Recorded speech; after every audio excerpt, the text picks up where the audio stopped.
Good morning again, guys. It's still the 5th here. We're back home. We're getting ready to clean seed. These guys are still hauling grain to the terminals. It's an everyday job. It's an everyday deal. But we're set up here and we're cleaning grain again, so let's go check it out.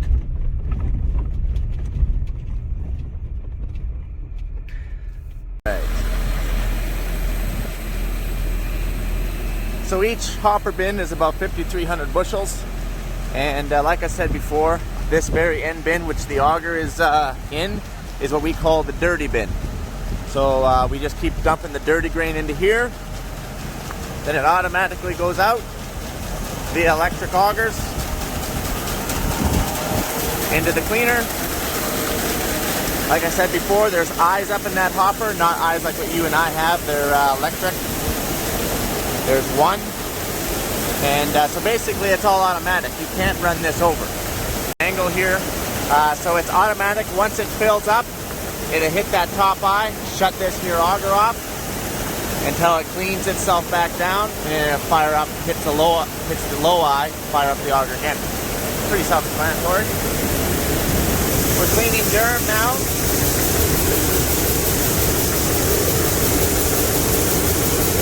Durum is a form of wheat, typically called durum wheat, but we don't call it durum wheat because we have hard red spring wheat, which we just call wheat, and we call this stuff durum. Durum is used for pasta, and hard red spring wheat is used for bread, typically. This is the cleaning strut. Sorry. So I'll show you. So what goes in here is the dirty. Mike, what do you do with all that? That's a great question. Typically, we'll dump it back in the bin yet again and re-clean it again. And then after that, then we sell it. So we don't waste anything. And then we got this old butte that just literally just does cleaning. Let's take a look up here. Oh, bird crap galore. This is the clean. And then we're going to dump all the clean grain in one of these big bins somewhere. Yeah. So this outfit has sat here since we finished lentils, I don't know, a month ago. And look at the bird crap on this beauty. It needs a wash. It needs a wash pretty bad, I would say. Well, why the heck don't you park your trucks and stuff inside? Let me show you something here. Great question. See all that? We would park that inside long before we would park our old semi inside. Well, Mike, why don't you park that inside? Great question. We don't have a shop big enough yet to park it all into. So that is on the bucket list. But again, I have a few million reasons why we don't have it yet. And every time we're like, well, we need a great big shed to park all of our equipment. And then all of a sudden we're like, well, we need a gigantic heated shop to drive our stuff in to work on it. And then every time we keep thinking that, we're like, why don't we have more bins for grain bags? The list goes on. So you keep prioritizing, but shop is on the bucket list. This building will get used for the cleaner building here. The cleaner, we actually had two cleaners. This is one of two. We'll put them inside, run the augers all through, and that way we can be inside a nice easy building. We are getting to that point. Hopefully for next year's cleaning we can get there.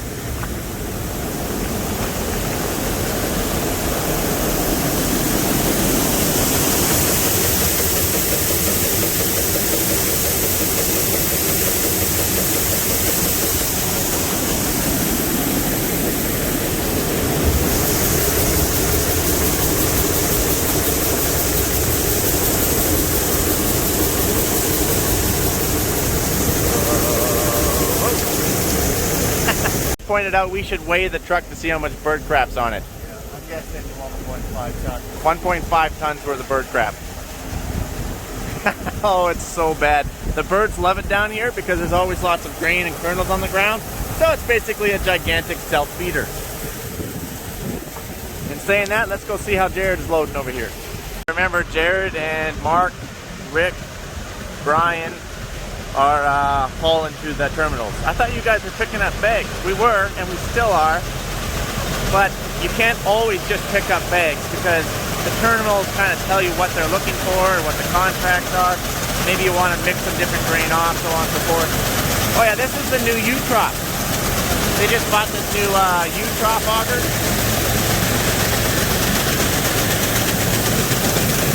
A U-Tron means it's flat on top like this, and it's shaped like a U. This is a U-Tron as well.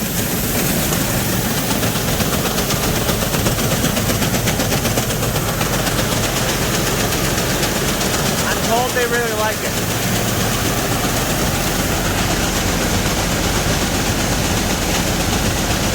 Let's go in the bin. So we're down to the floor. Oh, I just hit my head. Watch that. I'm good.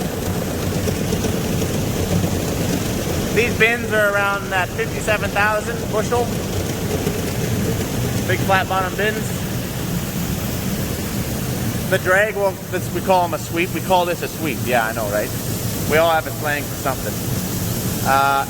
It will kind of keep digging itself along, and it will leave about this much. It always helps to give it a little push. Just like that, get it in there. And then typically we use a grain shovel like this, or a snow shovel actually. Clean it up, throw it up on there like that. And you just kind of keep doing that. You know what I'm saying?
Hi, Jared. Hello. Oh yeah, if you're wondering about all these cables, there's 1, 2, 3, 4, 5, 6. I think 4 are moisture and 2 are for temperature. And they'll send it right to your phone. So it will actually alert you every day, I think. You can set it up. Tell you what the temperature is doing in these bins. Because with bins really large, depending on what you put in, they'll really heat up and you can spoil. Believe me, you do not want to spoil one of these big bins. Typically you have dust masks when you're in the bin. Dust is kind of hard on the lungs.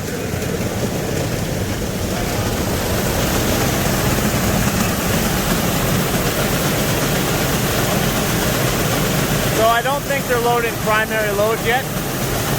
And I mean yet as in up here. Once winter really sets in and it gets cold down to -10, -20 and holds it for a while, you can haul primary loads. They call them winter weights. Because we can haul more in the winter because the ground is froze solid all the way 8 and 10 feet deep, right? You can't hurt the road. But then once it starts warming up, they knock your weights back to how much grain that you can haul, because again, the frost is coming out and that way you can wreck your road. And then once spring rolls around, they call road bans.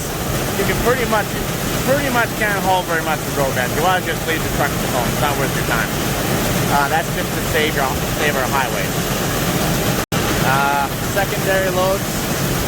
No, I can't remember what the load for secondary loads. I think it's like 1,350 bushel or something like that they're putting in here. Don't quote me on that though. I'm a little out of the loop. I don't do much hauling. We have more guys than we have trucks. Jared just left here. He's got to watch his weight. What do you mean by watching his weight? Well, let's go take a peek.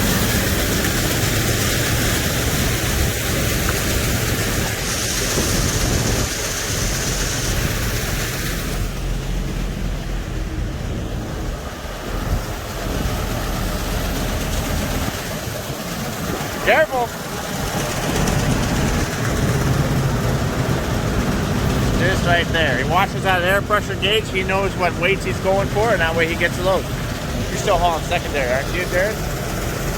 What? Secondary loads? Primary. Primary now. Oh, big boy loads. That's like 1,500 bushel or something. 1,600 apparently. I'm corrected. I'm a little out of the loop.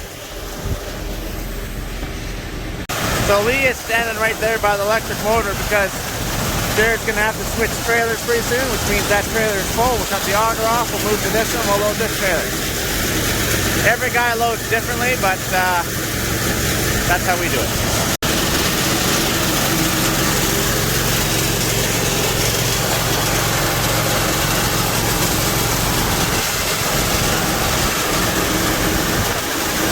Oh, it's got lights.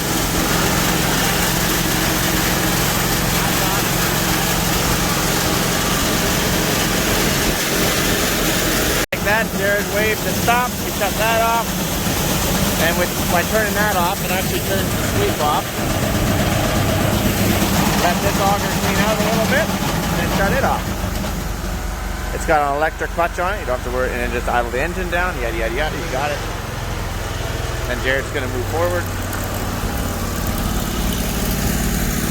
I'm pretty sure he's going to go to his fourth hopper, but everybody loads different. Nope, going to his third. What I want to know is how this drain got down here. Strange things happen around here. Strange things happen.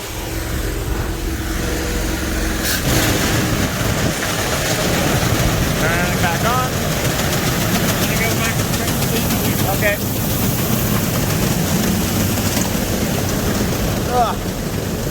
Got to keep cleaning up out here.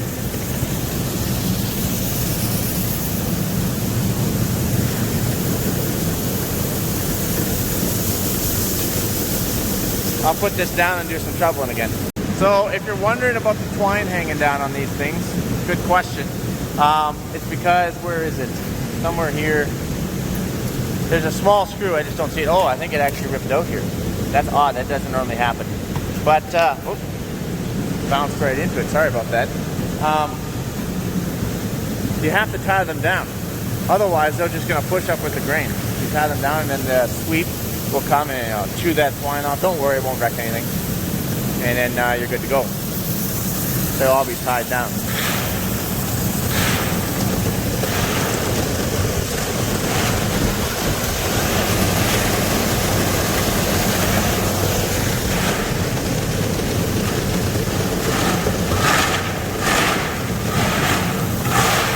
Mike, shouldn't there be grates in those? Yes, there should be. There typically are grates because it's about the size of your foot, right? You could drop your foot in there. Well, you'd have to put it in on an angle, but there's normally grates in here.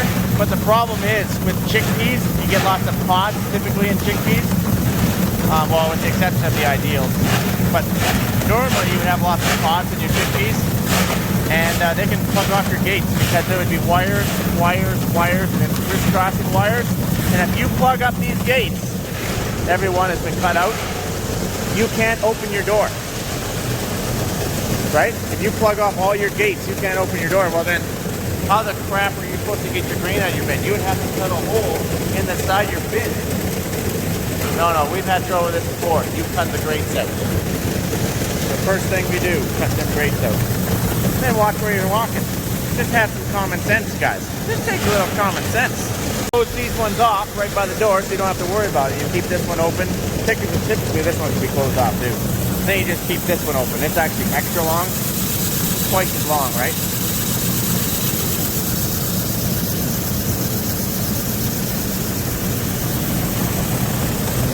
Well, Mike, what happens if Billy falls in?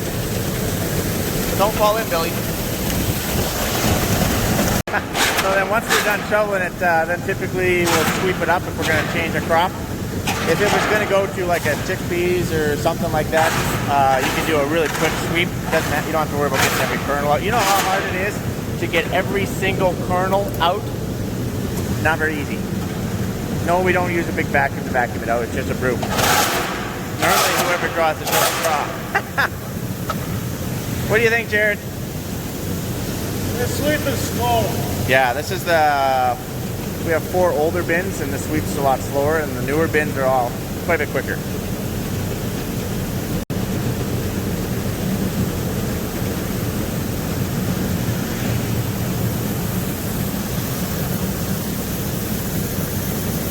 A ladder so you can get down in the bin when it's full. Mike, why would you need to do that? Oh, if you have to skim the bin, there's a little hole right up there. What do you mean skim the bin? If the bin is half, well, it doesn't matter. If the bin's typically coned up like this, because you just dump grain in it, right? You can build a little bit of rotten stuff maybe right at the top. You have to go down with pails and skim it and then haul it up to the top, right? You can't suck that stuff down. That's the very stuff that will plug up these gates. Any kind of rotten grain, pods, whatever it might be, even excessive chaff for some reason. Hopefully you don't have that much chaff. Hopefully your combines are doing a good job cleaning it, but it can happen. Gotta be close here. Jared and I have been out here shoveling. He just pops out the bin to go check. So this is a normal everyday thing, guys. Not just every day. Typically about 3 times a day per truck.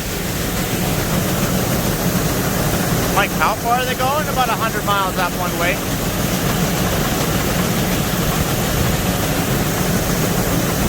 And then they normally sit in line at the terminal, so it can make for a very long day. So Mike, what's the advantage of this U-Tron versus your typical round auger? Well, I don't know. I think it's a little quicker and I think it's quieter. That's all I know. This is how you adjust your gates. You got 2 different cranks. You can crank them and you can open them or close them or whatever you need to do in there.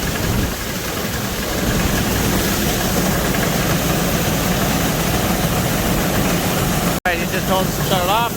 There. One-time deal. Electric switch. Then it's emptied out. Good enough. Idle the engine down. Let it cool off a little bit before you shut it off. It's just a gas engine, but we like to warm them and cool them up. Warm them up, cool them off, is what I meant to say. And Jared's loaded. He's just tarping. Ready to hit the road, Jared? You betcha. All right, well, drive safe. Thank you. Adios, amigo. Later. Later. Let's go check the cleaner out. Oh, we should shut that engine off first. Oh, he's out. What do you use all those white hopper bins for? Mostly fertilizer and seed, clean seed. So then all we have to do, like you know, is for spring, you throw your seed treat auger under there and you can treat the seed. You treat it for diseases and so on and so forth. And that's why we have all those hopper bins. Well, Mike, wouldn't it make more sense to not buy all those hopper bins and just put your seed in those big bins? No, not really. Because first of all, you don't need that much seed. You know, maybe you're, depending on what you're growing, I guess. And second of all, you just saw me in there shoveling it up. So would you like to do that while you're trying to load a truck by yourself, treating seed? No, that's not an option. You want hopper bins. All right, looks good. So you see these little guys? These little guys are really hard to get out because there's a little kernel in there. I don't know if you can make that out. Not very well. This isn't chaff, there's actually a kernel. White chaff. So they're hard to get out because the weight of them brings it over and so on and so forth. I'm no cleaning expert. I've told you guys that before. But we can seed him right out anyway. No big deal. We have a cleaner, a Jesdell cleaner, which really cleans up cereals really well, but it's quite slow. This cleaner is mostly used for pulses, and it's quite fast. But yeah, we don't want to waste our time with the other cleaner. We're just good enough. As long as it gets all the weed seeds out, cleans it up to about 98%, I'm pretty happy. If we actually ran into a problem with it, then we would pull the other cleaner out, but we don't need to for what we're doing here. That's basically what I'm trying to say. Yeah.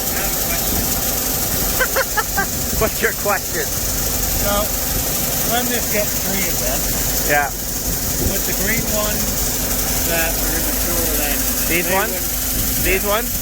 Well, yeah, that's nothing. There's no chance of them germinating. No, no. You can see some green ones. See, you don't really want this. You're not allowed very much of this, right? Green, it won't do anything. But you can't really clean that out. You need a color sorter for that. Color sorters are very, very expensive. Very expensive. And we just don't need one. This is the other project I've been working on, actually. I kind of like old tractors. Had to put a new lift pump on. I'll show you that. It needed a new injector pump, but you can get those rebuilt. So I pulled that puppy off. New fuel filters. Put a different starter on from a different old 1105 Massey. And new lift pump here. Once we get that injection pump, we should be off to the races. And yeah, so I'll keep you up to date on that. So Dad bought this tractor. I think he bought it new. I think it's like a 76. I don't know. It's got to be somewhere in that era anyway. Needs a new seat put in. Put a new seat in. I have two doors here. One door was bent, so I got another door for it. Gonna put that on. Basically just doing some TLC to it. Why is that there? I used to have a Leon loader. We don't have that anymore. But this is a Perkins engine. And they're quite... These engines were really good. It's the V8 engines, I'm told, that were not so good. Oh yeah. You're probably also wondering about the stuck list. I got to do that. So as you can see, they're still working on openers.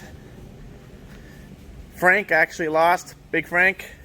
So he actually came out and cleaned the whole bathroom.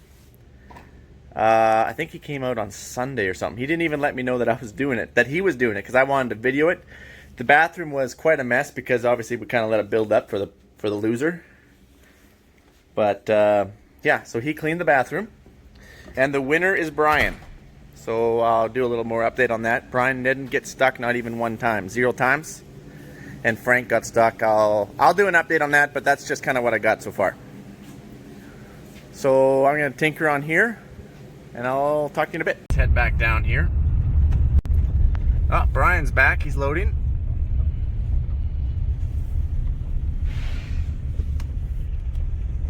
I should go in there and give him a hand. Park the truck.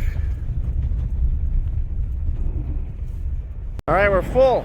So we got to get this stuff dumped. What we're doing here is we're going to fill that bin. This is the dirty bin, remember? It's probably right around half or so. We want to finish filling it all the way up with dirty, and then we'll move the big auger. Normally we have two. We have a dirty auger and a clean auger. Well, this time we only have one. Why do we only have one? That's a great question, Mike. Because that's the other auger, and we're hauling back fertilizer, and we don't want to contaminate. You don't want to do any contamination, so that's just going to be the fertilizer auger from now on. And now we have to do cleaning and dirty with this auger. So we'll fill the bin, we'll clean out the auger, and then we'll stick it in the clean bin, and then we'll clean that bin completely empty, and then reverse the process. That way you don't have to move the auger as many times. So they are picking up some dirty right now, so let's just wander over and we'll help Brian load. Oh, we're done.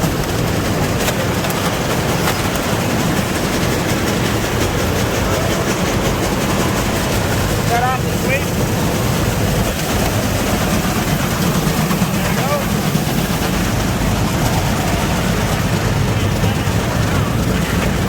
Okay, somehow something hooked here. And it's ripping off this thing. See? We're going to need to get a new one. Because the sweep should be able to go all the way around, and it will go very quickly. Because it has to go to that point. It has to sit right there when you load it. It has to be behind these gates. And this sweep is way too heavy to pick up and move back. So you just let it go all the way around the bin. That's how it's supposed to work. But somehow the sliding hook. This, and so we're gonna need a new one. Yep. All right. So we just grabbed it. We just pulled it back. We didn't lift it. We just drug it. We finished cleaning it up. And we're just we just need this. And we'll put some new screws in it. It won't take very long. Shouldn't have this much twine on it either. That doesn't normally happen. Weird. You're gonna have to cut all that off. Yeah, we're just gonna try to pull this back some more. We want to get it so we can fix it. Stuff, we always gotta fix something. That's good. Oh yeah, we'll have to cut this twine off.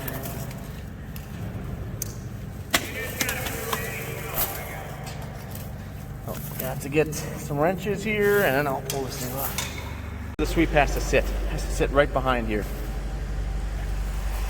In front of there. Now I can't remember. Okay. One nice thing about this is it has the hopper all part of it. What? Oh yeah. You don't have to have an extra hopper kicking around. Then we'll come around here with a loader and we'll throw all this into a loader. You don't want to put this in the auger because there could be rocks and stuff in it. So we'll clean that up later.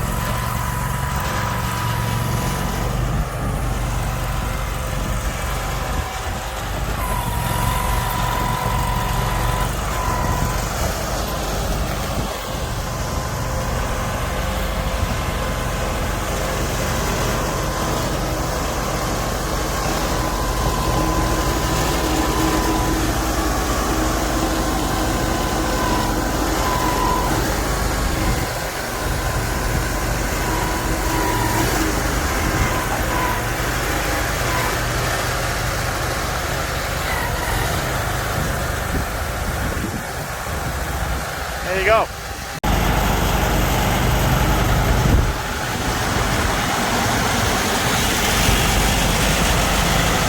I stand right underneath the auger, make sure it doesn't hit his stacks. I put my hand right here, so that way he can see it in his rear view mirror.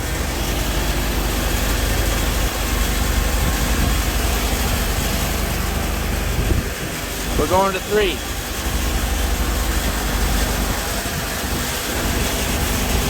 Perfect. Rickles just showed up. Let's go say hi.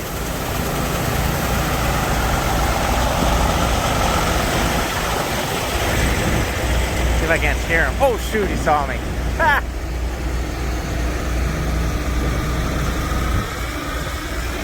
Rickles! Ah! How's it going, buddy?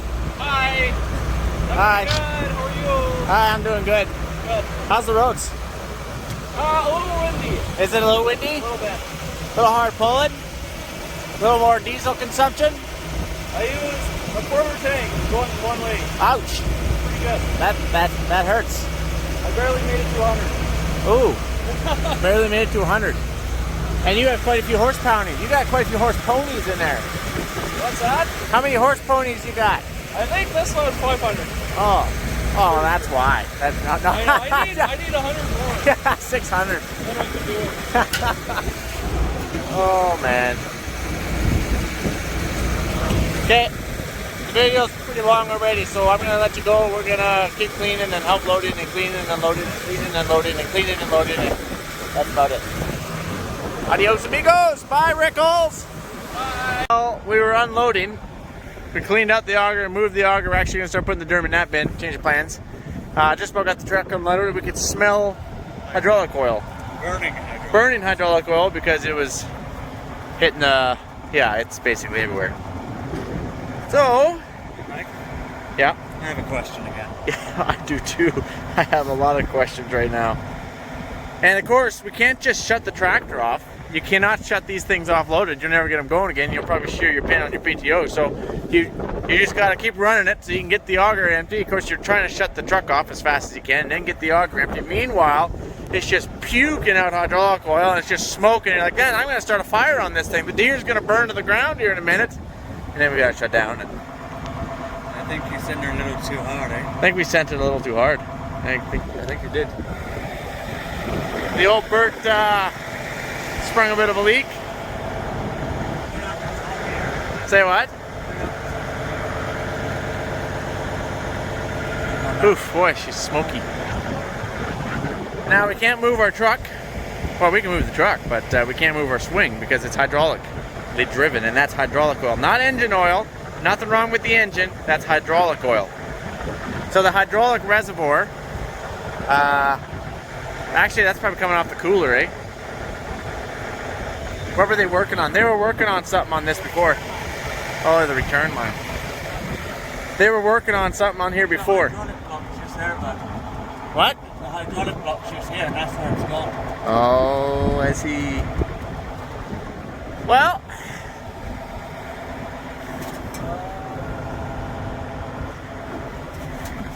hey, we didn't burn it down, so I guess we're gonna have to fix that. I guess seat cleaning's coming to a stop until we can fix this, get our Bert operational here. Yeah. Well, could have been worse. Could have started on fire. That would have been worse. We don't want to lose the old Berts. Oh no. These are gems. Alright, over and out. Got the Bert out of here. We actually just drove it leaking up there. So we're just going to use the Chevy now. No big deal. I kind of got the PTO at the back. I'm just going to run the PTO off the receiver hitch. Lots of power goes to these receiver hitch, so you can just hook the PTO up right there.